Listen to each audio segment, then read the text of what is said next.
Hey everyone, Kelly here. I just finished this book, so I really wanted to do a quick little spoiler-free and then maybe a few little spoilers at the end review because I was really happily surprised and I want to share this book with you. So before I get started, please like and subscribe below if you like the content I bring you, and let's get started. Okay.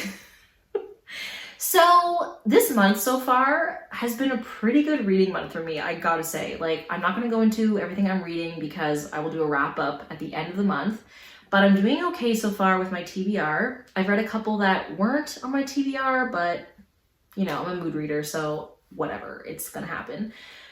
This book, oh my god, it was almost perfect, honestly. I didn't know if I was going to like this book as much as the other book I've read from this author, but it was so good. It was so good. So anyways, the book that I'm talking about is The Intimacy Experiment by Rosie Danan. So I have read, one sec, just grab it. The prequel, The Roommate. I really enjoyed this one. I think I gave it maybe a 4 out of 5. Super fun, very steamy, okay, but really cute too. So going into this one, this is a sequel where the first book follows Clara and Josh, and the second book follows Naomi and Ethan. And Naomi is in the first book as Josh's ex and friend. So when I first read The Roommate, I didn't really like Naomi a lot. Not because she was his ex, but I just didn't really connect with her personality and the way she was written. So when I heard that she was going to be the main character in the second book, I was kind of hesitant, but I was like, I'm going to read it because just put to drop the book. I'm going to read it because I really enjoyed the first one. So I want to see what the second one's all about. Wow. I really, really loved this book. I need this to be made into a movie right now. I think it is the romance that we have all been waiting for, or that we all need in this crazy time that we're living in. It was just so sweet. So let me first start with spoiler-free anecdotes or a review, if you will. This book is about Naomi Grant, who is a ex-adult entertainer. So she is an ex-porn star, if you will. And now she is running a company about female empowerment and sex education called Shameless, and she's co-CEO with Clara from the first book, who they're now very good friends. Cool. She meets Ethan, who is a Rabbi Cohen. And of course, he's a young, hot rabbi. Yeah, enough said. So she is at a teaching conference and she meets him and nothing happens, but he approaches her later and asks her if she would like to teach a seminar on modern intimacy at his synagogue. And she's kind of thrown off at first because she's like, this is not going to work. I don't know why you're approaching me. And at first she thinks that he's like going to hit on her because she's used to that. And no, he's just like, I have a business proposition for you. I would love to discuss it with you. You know, Clara ends up convincing Naomi to hear him out. And in the end, she accepts the business proposition to teach a 7-week-long seminar at the synagogue. And throughout those 7 weeks, oh my gosh, it's so sweet. So I will say this book is definitely not as steamy as The Roommate. So if you're expecting like heat early on, it's not going to happen. However, please give this book a try because it was a slow burn romance. But when stuff happened, wow, I was like finally, I was so happy. I was so happy. These characters are just so well thought out. And throughout the whole book, we have two very, very complex conflicts that are going on with the two characters. So we have Naomi, who she's very apprehensive about acting on her feelings for Rabbi Cohen, Ethan, because from day one, they both are attracted to each other, but they don't want to say anything or act on it because on her side of the coin, she feels very apprehensive because of her past and she doesn't want to burden him with it, because she knows when you agree to be in a relationship with her, there's a lot of things that normal people or other people don't have to deal with. So, you know, she has lived a life in the public eye. She's lived a very explicit life in the public eye, and she is totally okay with that, which is great. But of course, you want to make sure that your partner and their family and everything is going to be okay and accept you, or, you know, at least if not everyone accepts you, that your relationship has a solid foundation and that you have each other's backs. So, because life isn't perfect, you know, but you need to have each other's backs. So she's apprehensive because she knows he's a rabbi, he has a certain, you know, moral compass he needs to uphold, and he needs to be a mentor for people, and she doesn't want to get in the way of that. She is also Jewish, but she wasn't really practicing when she was younger because her mother was not Jewish and her father was. So she doesn't really feel like she is like a real Jewish person, okay? Because I guess, I mean, I'm not Jewish, so I wasn't really aware of this, but it makes sense reading it. She feels awkward entering those spaces because she didn't really grow up with all the traditions and customs, and she feels almost like a poser when she goes in because I guess, I mean, correct me if I'm wrong because I'm not Jewish, but it seemed to me from the book that people aren't always as accepting of people whose parents aren't both Jewish. So I didn't know that, but she feels very awkward about that. Ethan, on the other hand, doesn't want to act on his feelings because he doesn't want to burden her with his lifestyle, because he has a very, very demanding job. He's constantly working. He's constantly trying to improve himself, to research, be a better rabbi, etc., etc. And he doesn't want her to hate him in the end because he has to do things that, you know, he just can't not do. It's so deeply a part of him that he's not going to make her change her ways so that she thinks he's happy. Or, do you know what I mean? Like, he doesn't want her to compromise and do all these things that she doesn't want to do just because he does them. So, yeah, the whole book talks about these issues, and I'm not religious. I'm definitely more of a spiritual person.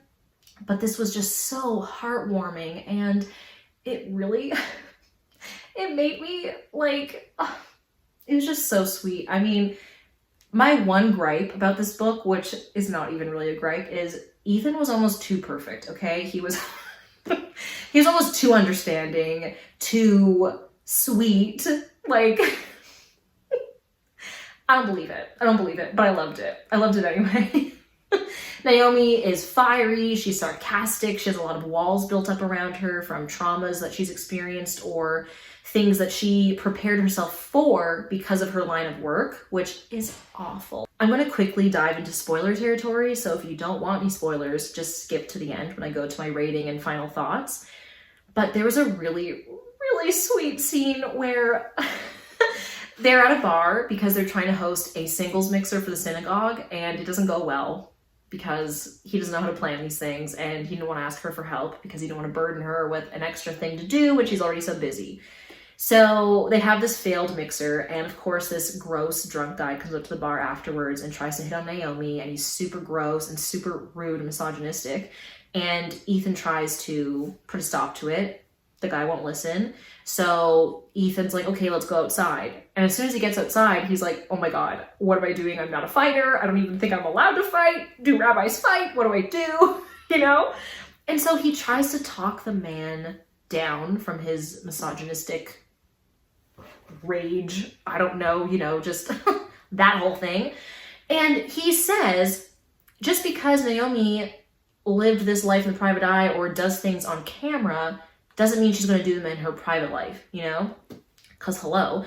But he uses an analogy that I was just like, wow, this is great. And I think more people should use this and learn from that. But he basically tells the man, like, the character in Die Hard, Bruce Willis's character, you know, he does all these crazy stunts and shoots people up and all that in Die Hard, but would you expect him to do that if you saw Bruce Willis on the street? And of course the man's like, no.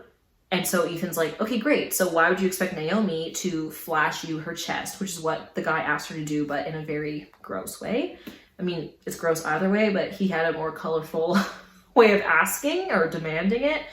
But yeah, I just thought that was really sweet that he tried to de-escalate that way. And I mean, he's a rabbi, so like his empathy is pretty good. And he's like, you know, he doesn't want to fight. So it doesn't end up working, but the thought was there. It was just really sweet. There was also a lot of really, really good moments where Naomi would say something flirtatious and like, you know, basically tell him that she wants him. And he would blush, but reciprocate. And then Naomi at one time in the book was like, oh, I don't know. Are you okay with sex? Like, you're a rabbi. I don't know what the rules are. Like, are you abstinent? All this stuff. And he basically just says to her, I'm a man and I'm perfectly capable of acting on my desires. And I was like, wow, good for you. Why do I suddenly want to watch Yentl and fawn over Mandy Patinkin? I don't know. But, oh my God, this book was so good. There were so many very, very funny moments in this. A lot of heartwarming, tender moments. A lot of self-reflection and self-growth in this book. And I also just thought this was a really, really positive model of a healthy relationship. And between two people from two different backgrounds, really. They're both Jewish, but they're both so different in how they were raised and in their belief systems. But the important part, which they talk about in the book, they match up on a lot of very important, crucial beliefs. So it works out. And actually, in the end, Naomi decides to try to reintegrate, I guess, her faith into her life and go at her own pace and just see where it takes her without any... My cats are insane. In the end, Naomi decides to reintegrate her faith into her life, and she does it on her own terms, and Ethan gives her the space to do that and to go to whichever synagogue she wants to go to, even if it's not his, because she's still trying to figure out what being Jewish means to her and what her faith is. And yeah, so I just thought it was really sweet. Like I said before, I'm not religious, but I thought it was really nice. And I think religion or spirituality, whatever you want to call it, is very personal to everyone. So I really appreciated this take. Overall, I don't think it's a surprise, but I gave it a 5 out of 5. I am recommending this book to all my friends. It's so sweet. And when there is steam, it is very nice. So it's definitely a slow build, but it's worth the payoff. I really, really loved and cared about both of these characters.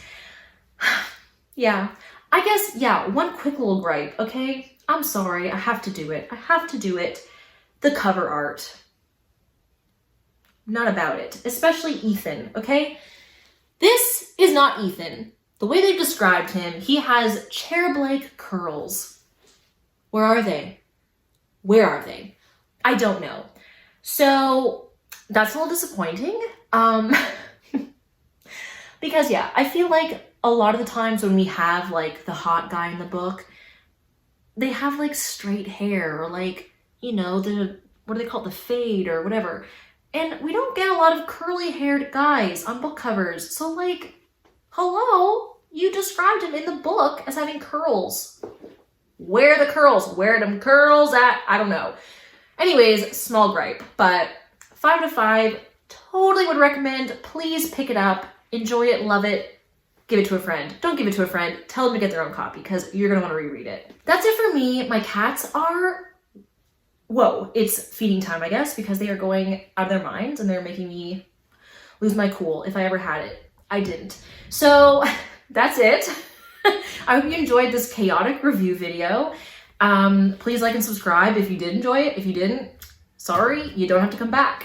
It's up to you. Great. So I hope you're having a great day and I will see you next time. Bye.